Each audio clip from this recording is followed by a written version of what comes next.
자, 말씀드린 대로 여러분 오늘의 본문 20절부터는 그 앞에 19절에 나오는 단어인 우리에게 베푸신 능력이 어떤 능력인지를 설명하고 있습니다. 자, 보세요. 그분의 능력이, 그러니까 하나님께서 우리로 하여금 보게 해주세요라고 세 가지를 구했는데 그 세 번째 능력을 설명하고 있는 거예요. 그 능력이 어떤 능력이냐? 그의 능력이 그리스도 안에서 역사하사, 어떻게 역사하시죠? 첫째, 죽은 자들 가운데 살리시고. 그렇습니다, 여러분. 우리 하나님의 능력은 죽은 자들 가운데서 그리스도를 다시 살리신 부활의 능력인 줄로 믿습니다. 아멘. 여러분, 우리가 뭘 아멘하는지를 정신을 똑바로 차리고 아멘하십시오. 다시요. 우리 하나님의 능력은 우리 주님을 죽음까지도 거기서 일어나게 하시는 부활의 능력이라는 거예요. 여러분, 이건 베다니 마을에 있었던 나사로처럼 죽었지만 나중에 수가 다하여 세상을 떠나게 되는 제한적인 소생을 이야기하지 않아요. 대신에 우리 주님에게 있는 능력은 다시 살아나시되 또다시 죽음을 맛보지 않고 온전한 생명을 취하신 완전한 부활을 이야기합니다. 그 부활의 능력을 보면서 주님은 잠자는 모든 자들에게 있어서 부활의 첫 열매가 되어주셨다 말씀하셨고요. 그래서 우리도 그 부활을 보며 앞으로 우리도 저렇게 부활할 것이다, 그분은 우리의 산 소망이 되어 주셨습니다. 그래서 고백하는 거죠. 주님이 부활하셨던 것처럼 우리도 다시금 부활하게 될 것을 믿습니다. 아멘. 여러분, 어떻게 우리가 그걸 고백하고 아멘하죠? 그분의 능력이 부활의 능력임을 믿기 때문에 가능한 거예요. 그런데 중요한 건 그 놀라운 능력이 단지 먼 미래, 지금 말하고 있는 역사의 마지막 날, 그날 죽음을 이기고 다시 사는 능력으로만 자리하고 있는 게 아니라는 거예요. 대신에 그분 부활의 능력은 오늘 우리 삶의 모든 자리에서 구체적으로 현실로 체험될 수 있는 능력인 줄로 믿습니다. 우리는 종종 다 끝났어요 라고 말하곤 합니다. 포기해요 라고도 말해요. 여러 상황에서 여러분, 우리 그런 말을 할 수 있죠. 이 사업은 이제 끝이야. 그 사람과의 관계는 끝났어. 우리 애들은 실패했어. 우리 교회는 이제 안 돼. 하지만 여러분, 누군가는 그렇게 말해도 여러분은 절대로 그렇게 말씀하지 마세요. 대신 예수를 믿는 우리에게는 언제나 이 부활의 능력이 있다는 사실을 분명히 기억하시기를 권합니다. 누구 때문에요? 무엇 때문에요? 말씀 그대로 하나님의 이 능력이 그리스도 안에서 우리에게 역사하기 때문인 줄로 믿습니다. 그분의 능력은 부활의 능력이라는 거예요. 여러분, 지난 시간 19절에서 사도 바울은 에베소 성도들을 위해서 기도할 때 그 마음의 눈을 밝혀주셔서 세 가지를 제대로 보게 해달라고 기도했어요. 첫째, 부르심의 소망을. 둘째, 우리 기업의 영광의 풍성함을. 그리고 셋째, 우리에게 베푸신 능력이 얼마나 큰지를 보게 해 주옵소서. 그런데 그 중에 세 번째, 믿는 우리에게 베푸신 능력의 크심. 그때 그분이 우리에게 능력을 주셨다 할 때 그 동사의 시제가 현재형이라는 게 중요합니다. 예수님의 능력은요, 과거 내가 전에 예수님 처음 믿었을 때의 능력이 아니에요. 그분의 능력은 먼 미래, 저 천국에서 내가 맛보게 될 미래형의 능력이 아니에요. 대신에 사도 바울이 일부러 현재형을 불러 쓴 거죠. 그분의 능력은 오늘 언제나 이곳 내 삶의 한가운데 오늘 경험되는 현재형의 능력인 줄로 믿습니다. 여러분, 이 속에 담겨져 있는 의미를 정말로 생각해 보세요. 혹시 지금 예배하고 계시는 이 시간, 그분의 이 능력이 오늘 내 삶에 현재형으로 역사해야 됩니다라고 생각하는 분 있으세요? 혹시 오늘 육체적으로 너무 많이 힘드신 분들 계십니까? 여러분, 병원 가보세요. 의사들은 희망적인 이야기를 별로 해주지 않잖아요. 그래서 오늘 마음이 눌려 계신 분들 말입니다. 여러분, 지금 우리가 상식을 이야기하는 게 아니에요. 경험을 이야기하는 게 아니에요. 대신에 우리는 예수 그리스도 그분의 현재형 부활의 능력을 이야기하고 있는 거예요. 여러분, 오늘의 능력, 부활의 능력을 믿으시길 바랍니다. 크게 아멘 하시길 바랍니다. 자, 오늘 우리는 예수 그리스도를 믿습니다. 특별히 그분 부활의 능력을, 만물을 새롭게 하시는 재창조의 능력을 믿습니다. 여러분, 우리는 아론의 그 마른 지팡이에 새싹이 나게 하시는 그분 생명의 능력을 믿습니다. 우리는요, 은과 금은 내게 없거니와 내게 있는 것으로 내게 주노니 곧 나사렛 예수 그리스도의 이름으로 일어나 걸으라, 그 이름이 가져다 주는 부활의 능력을 믿습니다. 이 아침 아멘 하신 분들, 그들에게 현재형의 능력이 체험되는 은혜가 있기를 축원합니다. 많은 분들이 요즘 경제적으로 어렵다라고 말씀들 하세요. 맞습니다. 그리고 또 실제로 목사님 이것저것 잘 안 됐어요, 실패했어요 라고 말하기도 합니다. 그러나 여러분, 낙심하지 마세요. 왜냐하면 나는 실패했다고 말하지만 부활의 주님은 실패라고 얘기하지 않으시거든요. 나는 마침표라고 부르지만 주님은 쉼표라고 부르잖아요. 그렇다면 여러분, 그분의 그 부활의 능력을 믿고 고백하신 후에 다시 일어서시기를 권해요. 적극적인 사고방식 때문에 또는 정신 승리하자고 그래서 괜찮아요, 일어나세요라고 하는 게 아니에요. 대신에 주님의 말씀이거든요. 우리의 능력이 되어 주신다 하시는 그분의 말씀을 힘입어 일어나시기를 바랍니다. 내가 산을 향하여 눈을 들리라. 나의 도움이 어디서 올까? 어디서요? 나의 도움은 천지를 지으신 여호와에게서로다. 아멘. 그러므로 이 아침 사랑하는 성도 여러분, 여러분 자신에게 선포하세요. 하나님 아버지, 부활의 능력, 나를 새롭게 소생시키시는 그 능력이 나의 것이 될 수 있음을 내가 믿나이다. 아버지, 오늘 이 시간 나를 만져 주시옵소서. 나를 일으켜 주시옵소서. 여러분, 욕심을 내십시오. 아버지, 이 지긋지긋한 죄와 실패 약순환에서 나를 좀 건져내 주옵소서. 아버지, 이 패배의식 속에서 나를 부활시켜 주시옵소서. 소망을 갖지 못하는 나의 미래에 대해서 하나님 주시는 꿈과 비전과 소원을 품어내게 하여 주시옵소서. 여러분, 기도하며 이 말씀을 들어주시길 바라요. 여러분, 부활은요, 교회가 만들어낸 이야기가 아니라 그 부활이 우리 교회를 만들어낸 거예요. 너무 멋있죠? 다시 한번 하시죠. 부활은요, 교회가 만들어낸 이야기가 아니라 그 부활이 우리 교회를 만들어냈다는 거죠. 축복합니다. 예수님이 주신 그 부활의 능력이, 초대교회 성도들에게 주어진 그 부활의 능력이 오늘 21세기를 살고 있는 저와 여러분에게 똑같이 주어져서 현재형의 능력으로 새 출발의 역사로 화하는 복된 아침이 되시기를 축복합니다. 그분이 우리들에게 부활의 능력이 된다는 거예요. 그리고 그 능력이 우리 거라는 거죠. 두 번째, 본문 속에서 등장하고 있는 그분의 능력은 그 아들을 모든 만물 가운데서 높이시는, 즉 승리케 하시는 능력이에요. 이것도 따라해 주세요. 세상을 이기는 능력, 승리케 하시는 능력. 여러분, 20절부터 다시 보세요. 그의 능력이 그리스도 안에서 역사하사 첫째, 죽은 자들 가운데서 다시 살리시고, 여러분, 우리 부활의 능력 금방 말했어요. 둘째, 하늘에서 자기의 오른편에 앉히사 모든 통치와 권세와 능력과 주권과, 이건 이 세상에 있는 것들이죠. 그런데 그것뿐이 아닙니다. 그 다음 셋째, 이 세상뿐 아니라 오는 세상에 일컫는 모든 이름 위에 뛰어나게 하시고, 이 세상 너머에 있는 것들 가운데서도 뛰어나대요. 그래서요, 또 만물을 그의 발 아래 복종하게 하시고 그를 만물 위의 교회의 머리로 삼으셨느니라. 아멘. 여러분, 잘 보세요. 그분의 능력은요, 여러분, 무한 반복입니다. 먼저 부활의 능력이에요. 그건 살폈고요. 그 다음 하나님은 예수님을 당신의 보좌 우편에 앉히셨어요. 그래서 이 세상 모든 만물을 통치하는 주관자가 되게 하셨다는 뜻이죠. 이것도 아멘 하시기 바랍니다. 여러분, 예수님께서 죽음에서 부활하신 후에 만물을 주관하시는 능력의 자리에 오르셨다. 이건 이해하기 어렵지 않죠. 그분은 예수님이니까요. 그 다음에 모든 통치와 권세와 능력과 주권과, 그뿐이 아니라 이 세상뿐 아니라 앞으로 오는 세상에 일컫는 모든 이름 위에 뛰어나게 하시고, 이것도 이해가 됩니다. 그분은 당연히 가장 높은 분이시잖아요. 온 세상 만왕의 왕이잖아요. 당연히 그분이 모든 것을 통치하고 다스리시는 것이 맞아요. 그런데 여러분, 조금만 깊게 생각해 보세요. 여기에 언급되고 있는 단어, 그분이 모든 것을 다스린다 할 때의 그 만물이라는 게 단순히 저와 여러분의 인생이나 김해제일교회 정도만을 의미하는 것일까요? 그렇지 않죠. 본문은 분명히 그 너머의 영역까지도 다 이야기하고 있어요. 모든 정사와 권세와 능력과 그것들을 주관하는 자들에게까지도 그분의 능력이 미친다는 거예요. 믿습니까? 여러분, 만물이래요. 여기에는 당연히 우리의 교회도 포함돼요. 여기에는 당연히 우리가 살고 있는 대한민국 땅도 포함돼요. 대한민국의 정치적인 상황뿐이 아니라 경제, 사회, 문화, 수천 년의 역사까지도 그분의 능력 아래에 있는 줄로 믿습니다. 그런데 더 중요한 게 뭐냐? 그분이 그 놀라운 능력을 오늘 우리 성도들에게 담아 주셨다는 거죠. 할렐루야. 그분 능력의 지극히 크심은 곧 오늘 믿는 우리들에게 베풀어 주신 능력이라는 거예요. 여러분, 그 사실을 아버지 우리의 마음의 눈을 밝혀서 꼭 보게 해주시고 알게 해주십시오 라고 했던 게 사도 바울의 기도였죠. 여러분, 놀랍지 않습니까? 여러분, 이건 그분의 말씀이에요.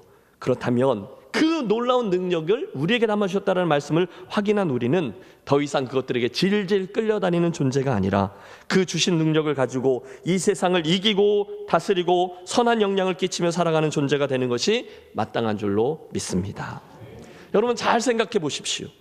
오늘날 저와 여러분 이 믿음의 길을 좀 버겁게 하는 것들이 종종 있어요. 어떤 것들이죠? 뭐 당연히 제일 만만치 않은 게 소유, 돈일 거예요. 그렇죠? 건강의 문제도 우리로 하여금 쉽지 않게 해요. 사람들의 평판일 거예요. 자녀들의 출세일 거예요. 그 외에 정욕도 있고요. 물질의 신인 만몬도 있고요. 진리를 왜곡시키는 속이는 영도 있고요. 나아가 우리를 넘어지게끔 하는 미혹의 영도 있습니다. 그뿐입니까? 오늘도 그리스도의 교회 안에서 편을 가르게 하고 담을 쌓게 하고 다투도록 하는 분열의 영도 있습니다. 그래서 많은 이들이 예수 믿다가 종종 이런 걸림돌에 걸려 넘어지기도 해요. 그때 사랑하는 여러분 주목하세요. 보통 사람들은 그것들 보이는 세계만 봅니다. 그래서 저 사람이 얼마를 가졌는가, 저 사람이 어떤 지위에 있는가, 어떤 영향력을 가졌는가, 저의 학벌은 좋은가, 사업은 얼마나 크게 하는가, 자녀들은 어느 학교를 갔는가, 그들 연봉은 얼마인가, 그들은 어느 당에 투표했는가. 그렇죠? 아슬아슬하죠?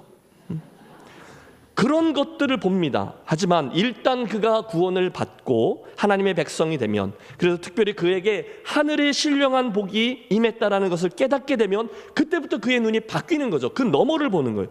보이는 것들이 달라집니다. 대화의 주제도 아까 말한 그 물질적인 것에서 영적인 것까지 넘어가고요. 보이지 않는 것들까지도 포함하게 돼요. 훨씬 더 넓어진다는 거예요. 그리고 나서 앞서 언급한 그 쉽지 않은 문제들과 장애물들을 하나하나 넘어서기 시작합니다. 그분이 주시는 이 능력을 통해서 말입니다. 사랑하는 성도 여러분, 그러므로 저는 권합니다. 오늘 이 아침에 이 말씀을 그대로 믿겠습니다. 하나님께서 우리 성도들의 눈을 밝혀서 보게 하시는, 그리고 특별히 우리 성도들에게 주신 그 능력은 세 가지. 첫째, 부활의 능력이었고, 둘째는 세상 만물을 이겨 승리케 하시는 능력입니다. 할렐루야. 우리가 주님 도와주세요 구하고 예수의 이름으로 명하여 그 악한 권세들과 영들을 꾸짖으며 나아가면 저와 여러분 반드시 승리를 취하게 될 줄로 믿습니다. 자, 우리는 지금 믿는 우리들에게 주어진 그분의 능력이 어떤 것인지를 하나하나 다루고 있어요. 첫째는 그분 부활의 능력이었고, 둘째는 그분이 승리케 하시는 능력이었어요. 그리고 나서 이어지는 그분의 세 번째 능력은 다름 아닌 충만케 하시는 능력이에요. 따라해 주십시오. 충만케 하시는 능력. 그걸 설명하는 거죠. 22절 하반절부터 23절을 다시 보십시오. 그를 만물 위에 교회의 머리로 삼으셨느니라. 교회는 그의 몸이니 만물 안에서 만물을 충만하게 하시는 이의 충만함이니라. 아멘. 여기에 충만이란 단어가 등장하잖아요. 교회는 그분의 몸이니 만물 안에서 만물을 충만하게 하시는 이의 충만함이라. 여러분, 이게 도대체 무슨 뜻일까요? 이 말씀을 잘 이해하기 위해서 우리는 본문에 나오는 그 주님과 교회와의 아주 특별한 관계를 살펴보셔야 돼요. 자, 앞에서 그림을 보여드리면서 말씀드렸는데요. 문법 구조상 제일 마지막에 나오는 23절은요, 그 바로 앞에 나온 22절에 나오는 교회라는 명사를 설명하는 위치, 관계 대명사절이에요. 지금 그분의 능력을 설명하고 있는 거죠. 하나님이 우리에게 베푸신 능력은 첫째, 그 아들을 부활하게 하시고, 둘째, 하늘에 올리셔서 보좌 우편에 앉아서 모든 세상 만물을 통치하게 하시는 능력이며, 셋째, 교회의 머리로 삼아주셔서 충만케 하시는 능력인데, 그때 나오는 그 교회는 곧 23절에 나오는 이런 존재, 이런 교회다라는 의미죠. 자, 그 교회는 어떤 교회입니까? 함께 23절을 합독합니다. 교회는 그의 몸이니 만물 안에서 만물을 충만하게 하시는 이의 충만함이니라. 아멘.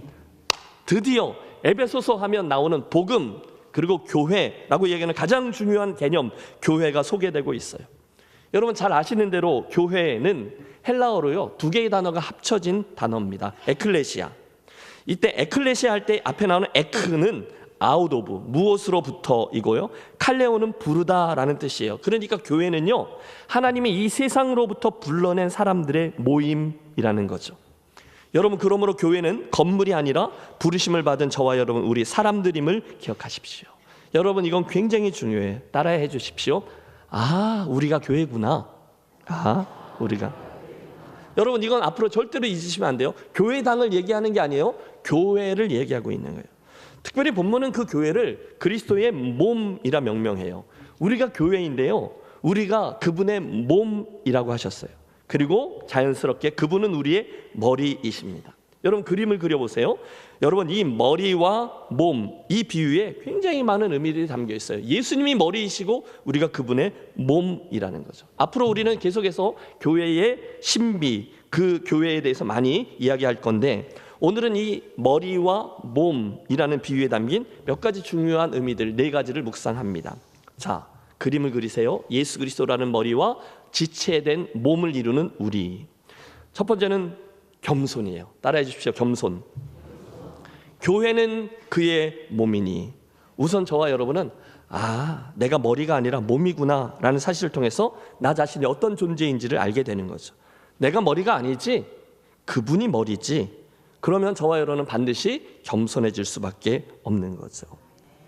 여러분, 교회는요, 주님께서 머리가 되어 다스리시는 공동체임을 절대로 잊지 않기로 하겠습니다.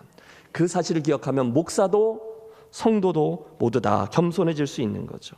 함께 기억하겠습니다. 우리는 별로 다르지 않아요. 우리는 다 용납받은 죄인일 뿐이에요. 우리 다 비슷해요. 여러분 기억하세요. 우리가 그분의 선택을 받아서 예수 믿게 된 이유는 저와 여러분에 있는 어떤 잘남이 있지 않아요. 오히려 반대입니다. 고린도전서 1장 27절에서 29절에 하나님이 여러분을 선택한 이유를 정확히 기록해 놓으셨어요. 함께 읽겠습니다. 그러나 하나님께서 세상에 미련한 것들을 택하사 지혜 있는 자들을 부끄럽게 하려 하시고 세상에 약한 것들을 택하사 강한 것들을 부끄럽게 하려 하시며 하나님께서 세상에 천한 것들과 멸시받는 것들과 없는 것들을 택하사 있는 것들을 폐하려 하시나니 이는 아무 육체라도 하나님 앞에서 자랑하지 못하게 하려 하심이라. 아멘. 이해되셨죠?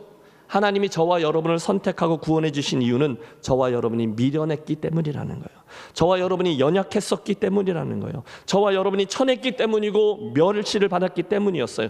그런데 그런 자들이 예수 믿었다고 교만해요? 아니요. 혹시 나는 죄인이었던 적이 없었던 것처럼 행동해요? 아닙니다.